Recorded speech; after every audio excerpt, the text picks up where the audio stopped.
સિદ્ધાર્થભાઈ.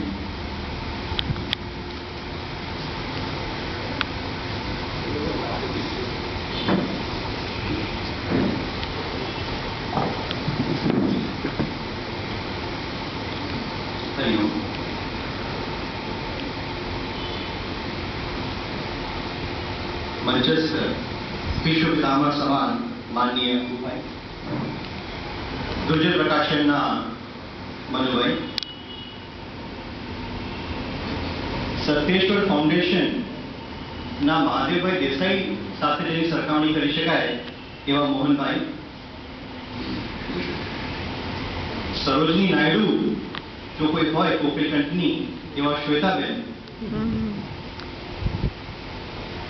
Professor કોઠારી sir,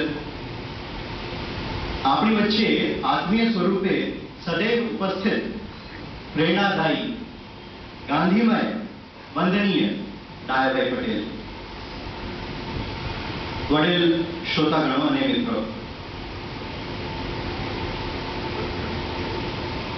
Gandhi જીવન તે વીતેલી સદીઓથી વર્તમાન સદી સુધી સાંપ્રત સમકાલીન અને તરોતાજા રહ્યો છે અને અનેક સદીઓ સુધી તેની તર્ક સંગતતા કાળખંડની અસર વગર યથાવત રહેવાની છે. Is Gandhi relevant today? શું ગાંધી પ્રસ્તુત છે આજના સમયમાં? એ વિષય પર કંઈક કહીશ એવી મારી એક મનની વાત હતી.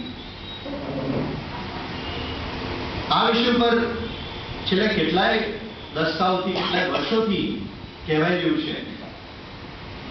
And I think in every forum, દરેક ફોરમ ઉપર આ વાત ચર્ચાતી હોય છે કે is Gandhi relevant today? Gandhi values, Gandhi philosophy એ આજના સમયમાં કેટલી તર્કસંગત છે?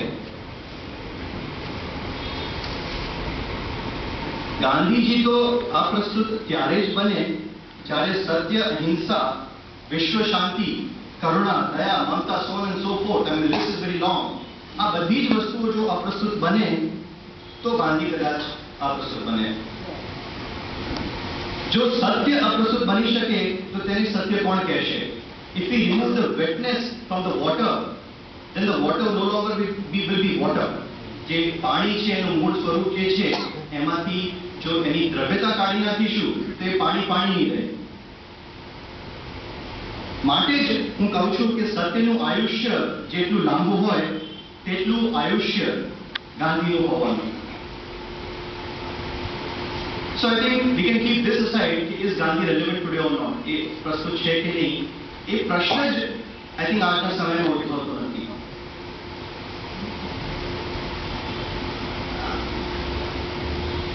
મોહનભાઈએ વાત કરી masters in communication,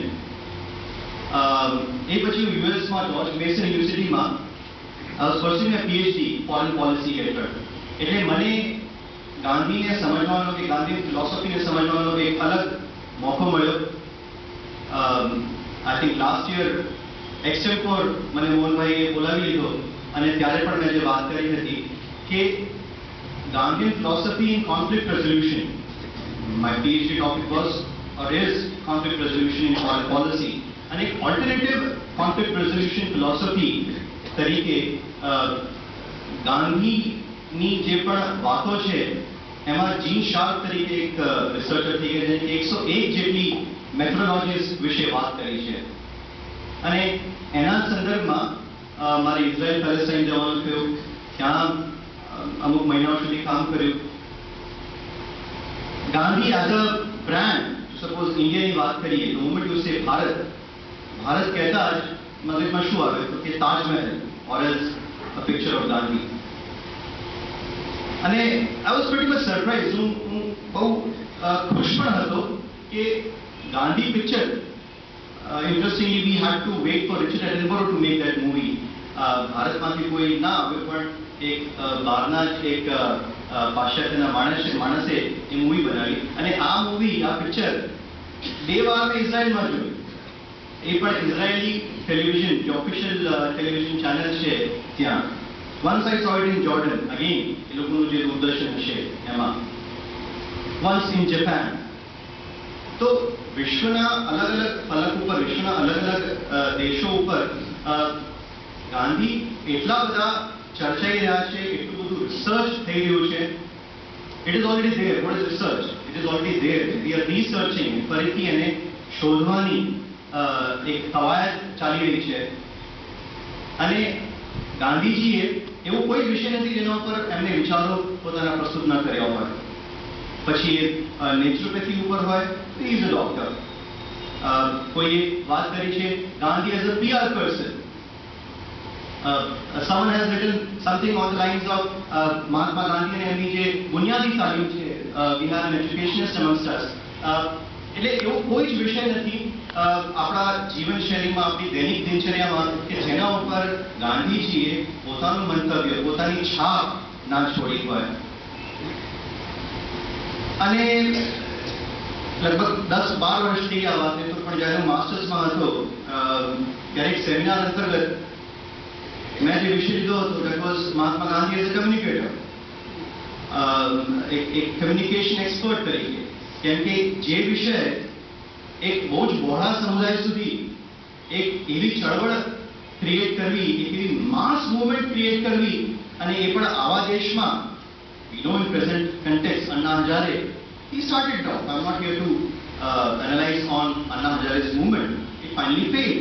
It finally got derailed.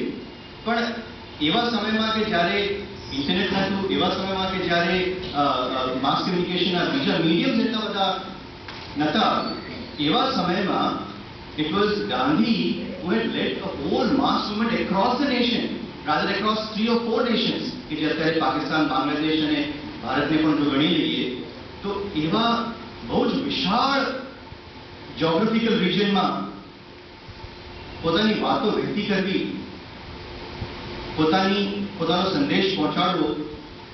And then I realized કે how he was successful because of his symbols. એ જે ચિહ્નો, જે બધા સિમ્બલ્સ જે ગાંધીએ પસંદ કર્યા. તો who is a true Gandhian? That was એ વિષય ઉપર આજે મને એમ થયું કે કંઈક મારા વિચારો પ્રસ્તુત કરું કે આજના સમયમાં સાચો ગાંધીયન કોણ છે. Not because I am wearing a white kurta and a dhoti, કોટનનું છે, ખાદીનું નથી, મને માફ કરશો. અને હું ધોતી પહેરું છું એક અલગ ફિલોસોફીથી. યુએસમાં હતો ત્યાં પણ પહેરતો હતો. It is more comfortable even to wash it and then reuse it. તો આજના સમયમાં સાચો ગાંધીયન કોણ છે એ વિષય ઉપર અમુક વાતો, મારી જે પોતાની પર્સનલ ફિલિંગ્સ છે, I thought of sharing with you. બે ઇન્સિડન્ટ કહીશ, એક મારા પોતાના જીવનમાંથી અને બીજું ગાંધીના સમયમાંથી. સમય છે જ્યારે હું એમફિલ કરતો હતો ગુજરાત વિદ્યાપીઠમાંથી, ત્યારે doctor D.N. Pathak, Devvrat N Pathak, Pathak સાહેબ મારા ગાઈડ હતા. એ હવે દેવ થયા એમને 2007માં. અને ત્યારે આ જ અટાયરમાં, but along with this probably digital watch, એક લેપટોપ બેગ હોય, પછી એક રક્ષક બેગ હોય. અને એ જોઈને અમુક વિદ્યાર્થીઓનું અટપટું લાગતું કે આ કોમ્બિનેશન કંઈક સમજાતું નથી ભાઈ, કે you are seemingly techno savvy, yet your attire, તમારો જે વેશ છે એ ખાસું એવું અલગ છે. તો આ જે કોન્ટ્રાડિક્શન છે એ શું છે? અને that led me to a big question. આ વાત મેં પ્રોફેસર પાઠક સાહેબ જોડે પણ કરી કે આજના સમયમાં ગાંધીના સિમ્બલ્સ, ગાંધી ચિહ્નો શું હોઈ શકે? would Gandhi would have propagated about khadi or charkha? કે શું ચરખો કે જે ગાંધીજીએ બહુ મેજર સિમ્બલ તરીકે યુઝ કર્યું, તો આજના સમયમાં what would have been a symbol? And then I came to a conclusion. હું એક તારણ પર આવ્યો કે જો ગાંધી આજે જીવિત હોત તો કદાચ internet or IT technology would have been a major symbol propagated and propounded by Gandhi.